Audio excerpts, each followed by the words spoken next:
Bonjour, la paracha de cette semaine, on va faire un petit résumé rapide. Elle s'appelle parachat Shelach. Shelach lechem al-achim. Kadosh Baruch Hu dit à Moshe Rabbeinu d'envoyer des espions pour espionner la terre d'Israël. Moshe il choisit les espions de chaque tribu, il choisit une personne pour qu'ils puissent aller en Israël pour voir la terre d'Israël. Est-ce qu'on peut la conquérir? Est-ce que ça sera facile? Est-ce que ça sera difficile? Voir la terre d'Israël, les fruits d'Israël, est-ce qu'ils sont consommables, pas consommables, etc. Parmi ces 12 personnes, il y en avait quelqu'un qui s'appelait Hoshea ben Nun.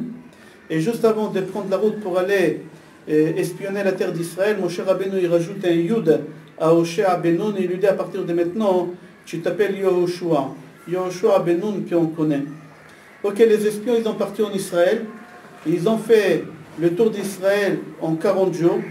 Et sur la route, quand ils ont fait le tour d'Israël, ils ont pris avec eux un grappe de raisin, une figue et une grenade pour montrer au retour à tout le monde que les fruits de la terre d'Israël, ils sont très très bons. Mais les nouvelles qu'ils ont ramenées, les espions avec eux, à Moshe Rabbeinu, à Béné Israël dans les déserts, ils étaient très très mauvaises. Ils ont dit c'est vrai que les fruits d'Israël, ils sont bons, ils sont grands, il n'y a rien à dire. Mais on ne pourra pas conquérir la terre d'Israël. Ça sera très difficile. Pourquoi?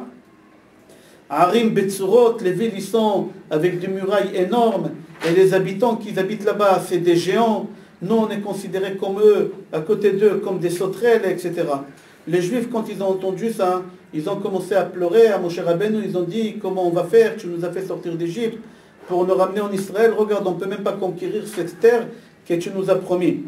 Parmi ces espions, il y avait quelqu'un qui s'appelait Kalev ben Yefouné. Kalev ben Yefouné, il a commencé à crier sur les autres espions qui sont venus avec eux. Il leur a dit, Alon alev venirash et haaretz, on peut partir, on peut monter en Israël et on peut conquérir cette terre-là. C'est faux, qu'est-ce que vous êtes en train de faire? C'est pas vrai, c'est des mensonges. Ils ne sont pas aussi géants que vous dites. Et la terre d'Israël, elle est bonne et on pourra arriver. Et tous les gens, ils sont en train de crier sur Kalev ben Yefouné. Ben Israël encore, il pleure à Moshe Rabbeinu et à Aaron en lui disant Alvaï va'inu metim be'eretz Mitzrayim. On aurait préféré mourir en Égypte, au moins là-bas on aura des tombes, que quelqu'un vienne nous pèleriner, mais ici dans les déserts vous allez nous enterrer, qu'est-ce qui va se passer avec nous? Qui va nous ramener vers la terre d'Israël? Venez, on va retourner en Égypte, au moins là-bas il y a des tombes. Kalev ben Yefouné et Yehoshua ben Nun, les deux espions qui étaient honnêtes et qui disaient la vérité, ils déchirent leurs habits parce qu'ils voient les mensonges que les autres espions ils ont dit et ils sont en train de crier en déchirant les habits pour essayer de convaincre tout le monde. Il leur dit Haaretz asher avarnu ba la torota tova haaretz meod meod. Ils disent Eretz zavat chalav udvash. C'est un pays où il y a le lait, le miel qui coule en abondance. Là-bas, il y a la bracha.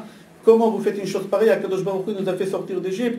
Au lieu de dire merci à Akadosh Baruch Hu qui va nous ramener dans un pays qui a l'abondance là-bas, vous êtes en train de parler comme ça.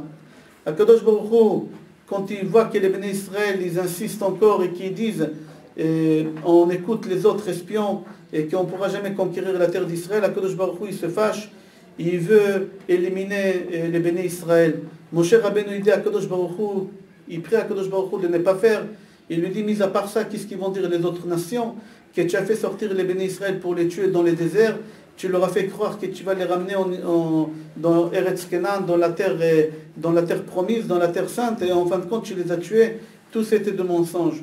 Kadosh Baruch Hu il est convaincu des paroles de Moshe, et il dit, bon, je ne les tuerai pas, mais cette génération ne pourront pas rentrer en Israël, seulement leurs enfants ils pourront rentrer dans la terre sainte. Et pendant 40 ans, ils vont tourner dans les déserts. Les 40 ans, c'est exactement les 40 jours équivalents aux 40 jours qu'ils ont partis en Israël et qu'ils ont parlé du mal. 40 ans face aux 40 jours qu'ils ont partis. Mis à part Kalev ben Yefouné et Yehoshua ben Nun, qui eux, ils ont parlé du bien de la terre promise, de la terre d'Israël, alors eux, ils pourront rentrer en Israël. Ben Israël, quand ils entendent qu'il faudra qu'ils restent pendant 40 ans dans les déserts, ils ont commencé à pleurer à Moshe Rabbeinu, on regrette qu'est-ce qu'on dit, on aimerait conquérir la terre d'Israël, tout de suite, maintenant on aimerait conquérir la terre d'Israël, c'est pas la peine d'attendre. Et Moshe Rabbeinu, il leur dit, ça sert à rien de faire la guerre, Akadosh Baruch Hu, il ne veut pas que vous rentrez là-bas. Si vous allez faire la guerre contre les personnes qui habitent là-bas, vous allez perdre parce que Hachem, il n'est pas avec vous. Ils ont compris qu'il n'y a rien à faire et qu'ils sont obligés de rester comme ça et ne pas rentrer en Israël.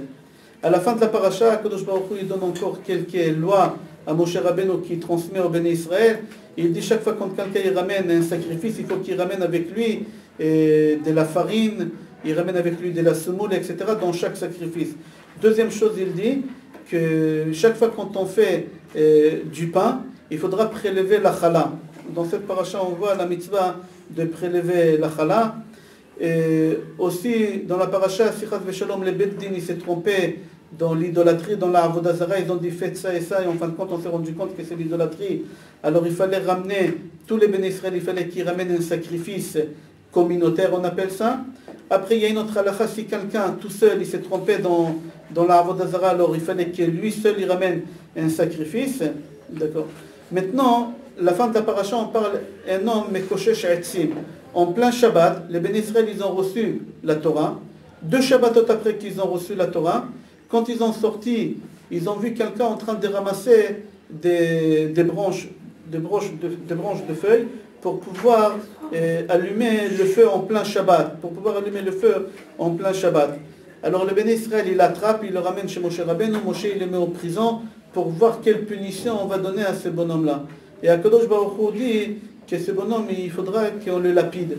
Et c'est comme ça dans la paracha, on voit qu'ils ont lapidé ce bonhomme qu'il a fait. Et les dernières psukim de la paracha, on parle des tzitzit.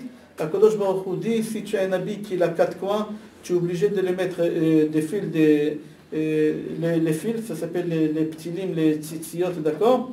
Et un des fils, il doit être avec une couleur bleu ciel, bleu azur, pour rappeler à Kadosh Baruch Hu le ciel, qu'Akadosh Baruch Hu se trouve là-bas, qui nous ordonne à faire toutes les mitzvot de la Torah. Et essayer de se contrôler ses pulsions grâce à ces mitzvot qu'on voit en permanence, qu'on a les tzitzit tournants, on se rappelle tous les mitzvot à Akadosh Baruch Hu, ça va nous aider à contrôler toutes les pulsions pour pouvoir ne pas faire des averot ou des péchés. Je vous souhaite Shabbat Shalom, bracha ve'atzlacha be'ezrat Hashem.